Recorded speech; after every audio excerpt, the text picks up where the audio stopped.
Hello everyone, welcome back to the channel. Today we are diving into one of the most tense and dramatic political messages that has come out of Latin America recently. Venezuelan President Nicolás Maduro has delivered a warning directed at the United States, and the implications of his words could affect not only Venezuela and Washington, but also the wider global stage. This is not just another political speech. It is a direct challenge that carries historical, economic, and military weight. Maduro's message was blunt. He accused the United States of interfering in Venezuela's internal affairs and warned that any further attempts to destabilize his country would be met with consequences. His tone was firm, and it echoed the long history of tension between Caracas and Washington. For many, this speech sounded like a continuation of decades of defiance that began under his predecessor, Hugo Chavez. For others, it raised new questions about how far Venezuela is willing to go in confronting a superpower like the US. To understand this warning, we need to step back and look at the relationship between the US and Venezuela. Since the early 2000s, tensions have grown over issues of oil, sanctions, and ideology. Venezuela, home to some of the largest proven oil reserves in the world, has often clashed with Washington over control, influence, and policy. Under Chavez, Venezuela positioned itself as a leader of resistance to U.S. dominance in the region. Under Maduro, that position has become even more defensive as the country faced sanctions, economic collapse, and political isolation. Maduro framed his warning as a defense of national sovereignty. He claimed that the U.S. has been plotting against his government, supporting opposition groups, and applying economic warfare through sanctions. His words suggested that Venezuela would not bow down, no matter the pressure. For his supporters, this is a message of strength and pride.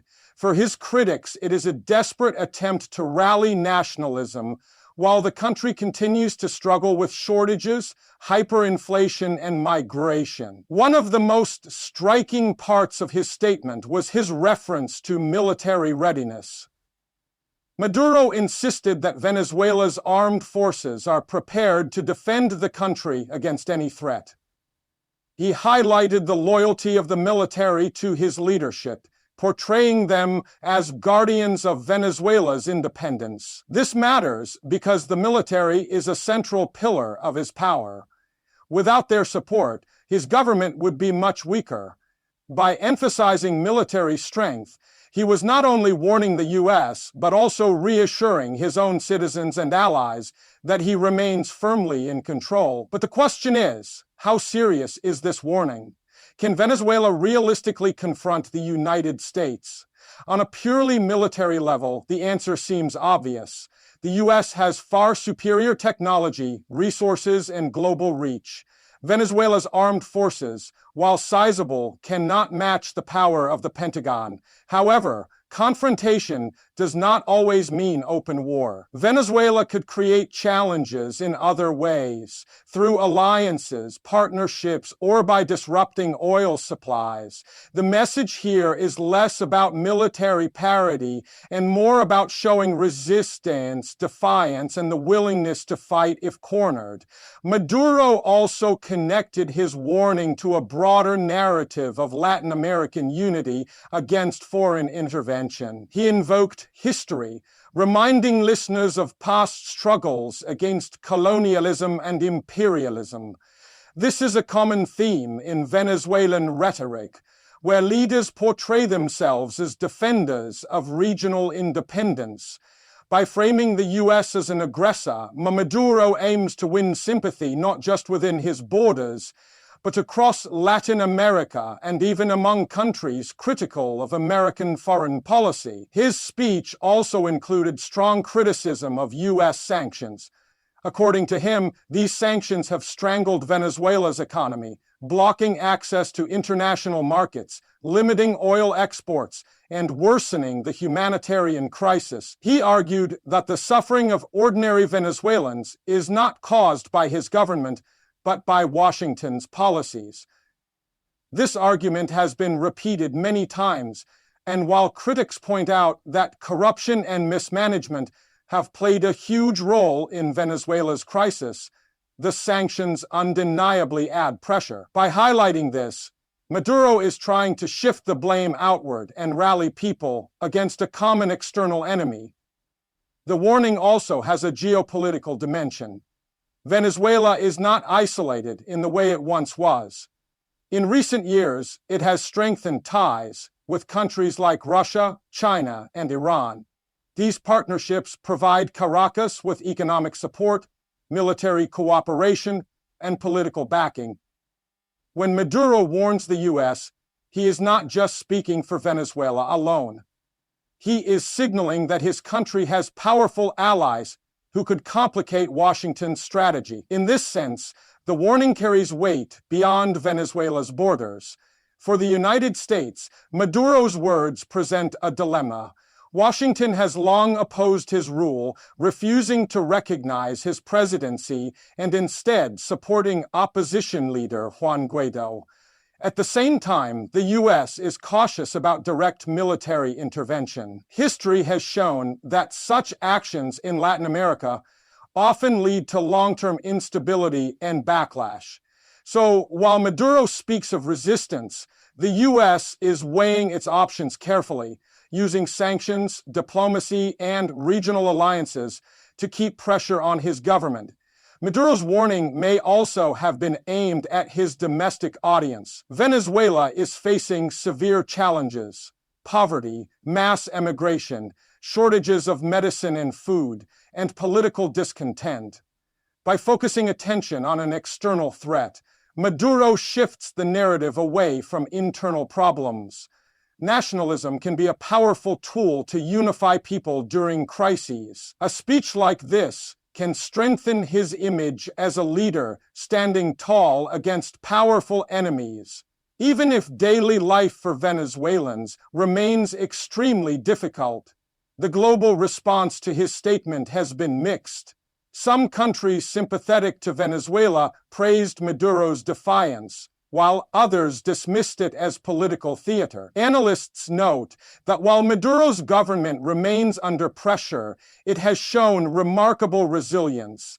Years of predictions about his fall have not come true. Instead, he has managed to consolidate control, outmaneuver opposition forces, and survive sanctions. His warning to the US is part of this broader strategy of survival and defiance. What makes this speech particularly significant is its timing. Venezuela is at a crossroads. On one hand, there are ongoing efforts at negotiation with opposition groups and possible openings for international cooperation. On the other hand, there is still deep mistrust and confrontation with the US. Maduro's warning could signal that he is unwilling to compromise too much, or it could simply be a bargaining tactic designed to strengthen his position before talks. Either way, it raises the stakes. Another layer of this warning is energy politics. Venezuela's vast oil reserves have always been at the center of US-Venezuela relations. Sanctions have crippled its oil exports, but global shifts, such as the war in Ukraine and changing energy demands, have reopened discussions about Venezuela's role in supplying oil. Maduro may see this as an opportunity to regain leverage.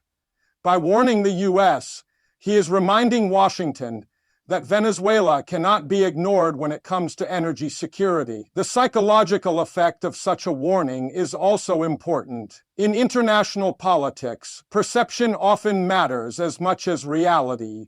Maduro wants the world to see him as strong, unafraid, and capable of resisting pressure.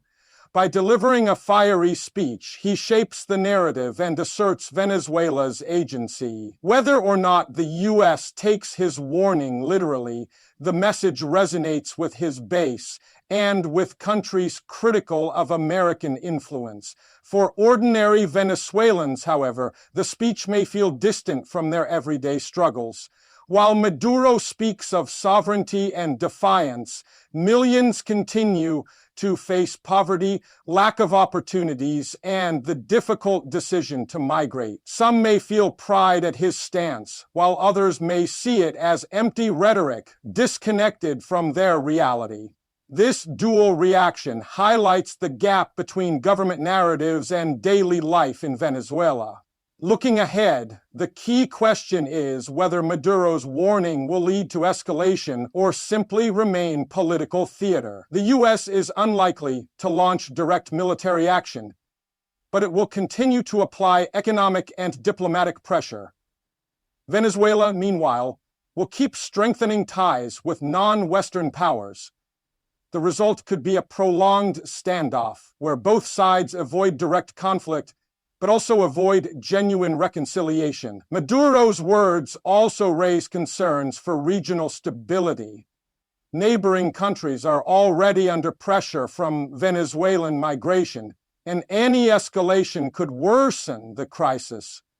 Latin American governments are watching closely, balancing their own interests while avoiding being drawn into the conflict. Some may quietly support Maduro's stance, while others fear instability spreading across the region.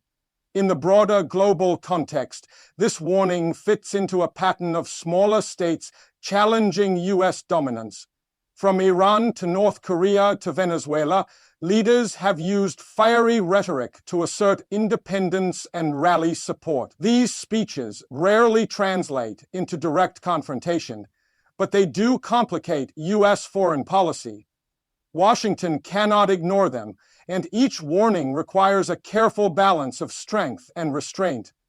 As we reflect on Maduro's statement, it is clear that his warning was not just about Venezuela and the U.S. It was about identity, sovereignty, and survival. For Maduro, resisting the U.S. is part of maintaining legitimacy and projecting strength. For the U.S., it is a reminder that sanctions and pressure do not always produce quick results. The standoff continues with no clear end in sight. What we heard in this speech was a mixture of defiance, strategy, and political theater. It was meant to intimidate, inspire, and provoke discussion. Whether it succeeds in changing the course of events remains to be seen. But one thing is certain. This warning has once again placed Venezuela at the center of global attention, and the world will be watching closely to see what happens next.